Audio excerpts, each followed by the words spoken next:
السلام عليكم ورحمة الله وبركاته. ظهر في الفترة الأخيرة مجموعة من أشباه الرجال وممن ينتسبون ظاهرا اللي احنا شايفينه من أساميهم إلى الإسلام، وأسسوا مركز يسمى تكوين. أكيد حضراتكم تابعتوا في الأيام الأخيرة على وسائل التواصل الاجتماعي هؤلاء أشباه الرجال يطعنون، يريدون الطعن في الدين ولكن بشكل غير مباشر. هم أساسا يقصدون هدم الدين ولكن من خلال رجال. يقول لك عن البخاري، يقول الإمام مسلم، الإمام الترمذي، الإمام ابن ماجه، الإمام النسائي. هم يطعنون في الرجال الذين وصلوا لنا سنة النبي صلى الله عليه وسلم. فأنا وحضرتك مش رجال دين عشان نتكلم في هذا الموضوع، وإنما نتكلم بما يخصنا. اللي يخص حضرتك واللي يخصني هو بيتي وأولادي. إزاي أكون تكوين الطفل علشان يكون تكوين أمام تكوين.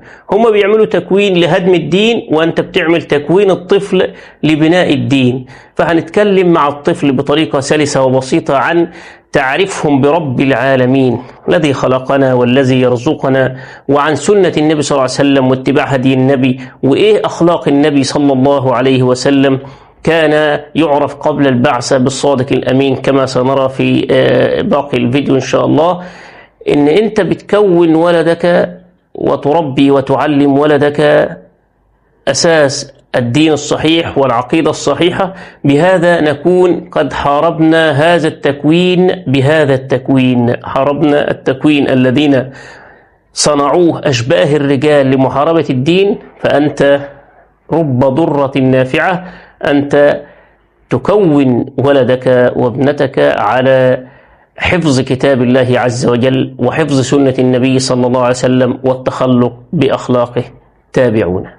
يبقى هنكمل تاني مع بعض يا جوارية ونقول إن ربنا اللي خلق كل حاجة، خلق النباتات وخلق الحيوانات وخلق الطيور وخلق الأسماك وخلق كل حاجة.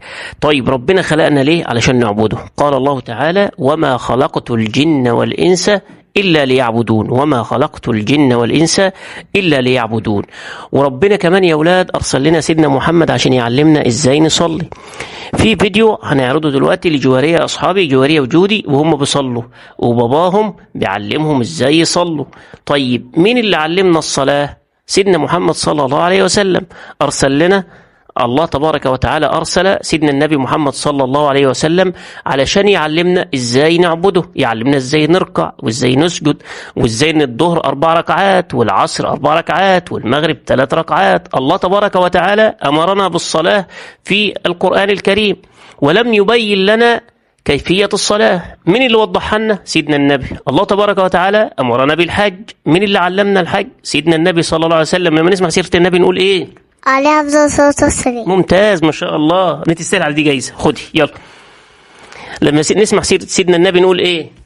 عليه أفضل الصلاة والسلام. ممتاز، ما شاء الله تبارك الله. ايه انا اللي ادي، مش انت اللي تاخدي. يلا مش مشكلة، ماشي. يبقى ربنا سبحانه وتعالى هو اللي خلقنا عشان نعبده.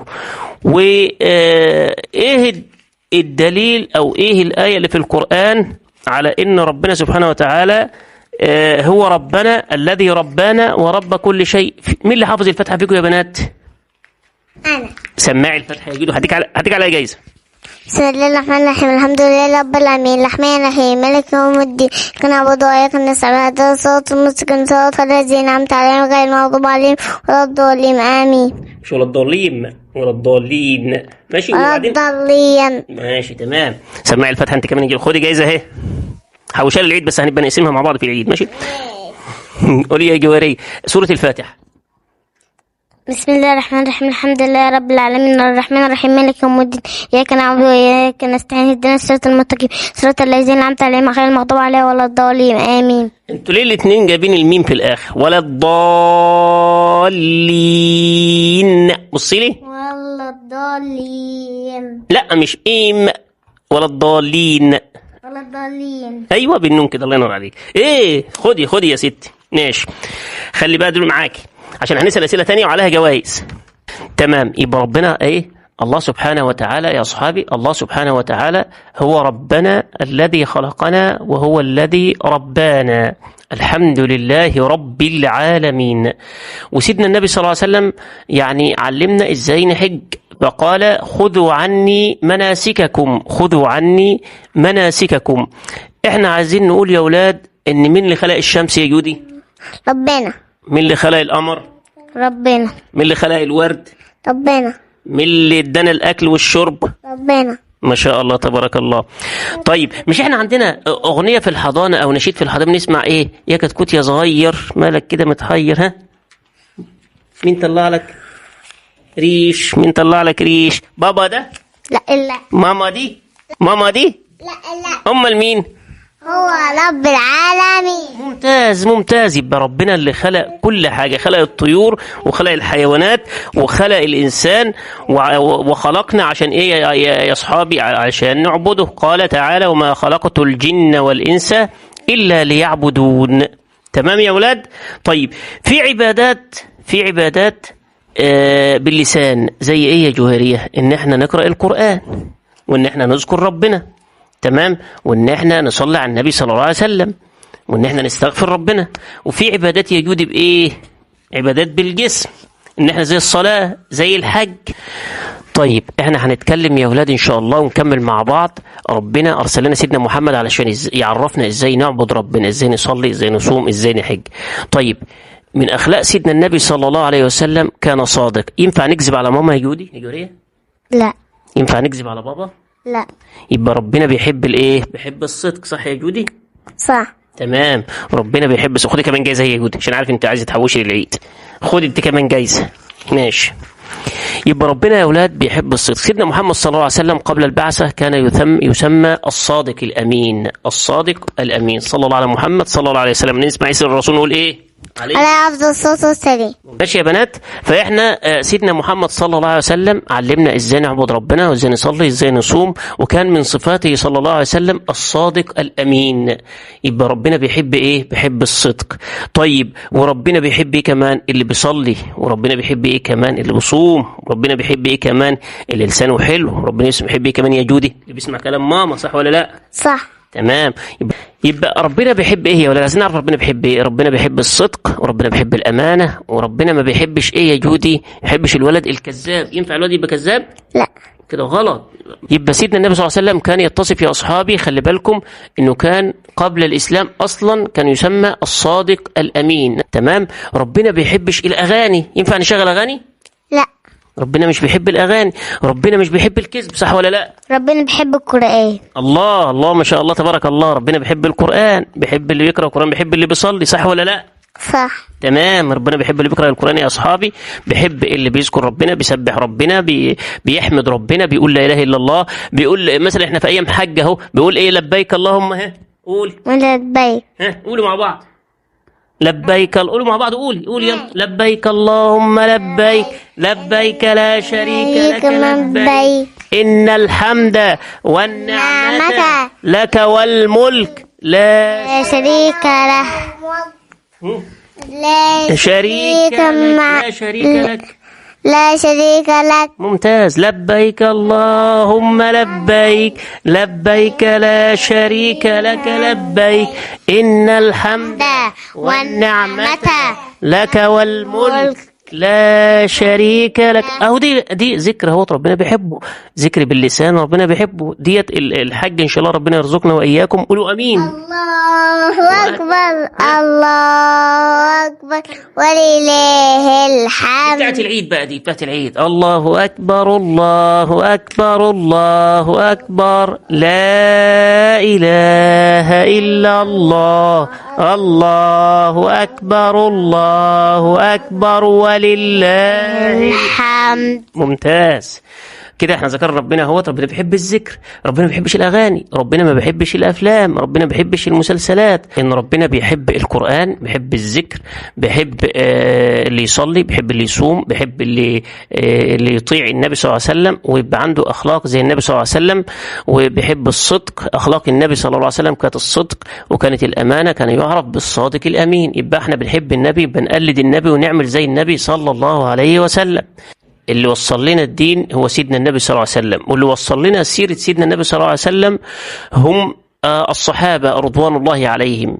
ووصل لنا القرآن ده هم الصحابة. النبي خد القرآن من سيدنا جبريل، وبعدين النبي عرفه للصحابة وقراه قدام الصحابة وحفظوه. مش انت حافظ القرآن؟ حافظة تبت يده؟ قولها كده.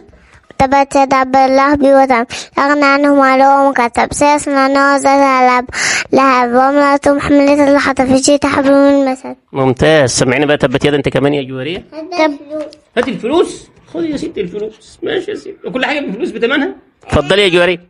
بسم الله الرحمن الرحيم. تبت يدا أبي لهب وتب، ما أغنى عنه ماله وكسب، سيصلى نارا ذات لهب وامرأته حملة الحطب في جيد حبل من مسد. ممتاز. اتفضلي. حط هنا. طيب هنسأله دلوقتي بقى أسئلة يا أصحابي. هنسأل أسئلة مع جدو وجواري. من ربك؟ ربك الله. ربي الله. من ربك؟ ربي الله. طيب هنقوله من رسولك؟ هو سيدنا محمد. لا يفضل الصوت والسلام. سيدنا محمد. لا يفضل الصوت والسلام. تمام. ربنا بيحب الصدق، وربنا بيحب الأمانة، وربنا بيحب صلة الرحم، وربنا بيحب الإخلاص. ربنا مش بيحب الأغاني، ربنا مش بيحب الأفلام، ربنا مش بيحب المسلسلات.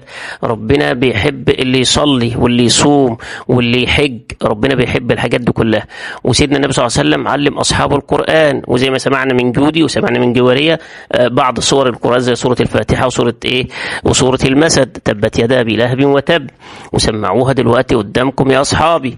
فاحنا عايزين نقول ان الطفل عشان نكون طفل لازم نعرفه العقيدة. الله تبارك وتعالى يسمع ولا لا؟ بيسمع. تمام. ربنا بيسمع ولا لا؟ بيسمع.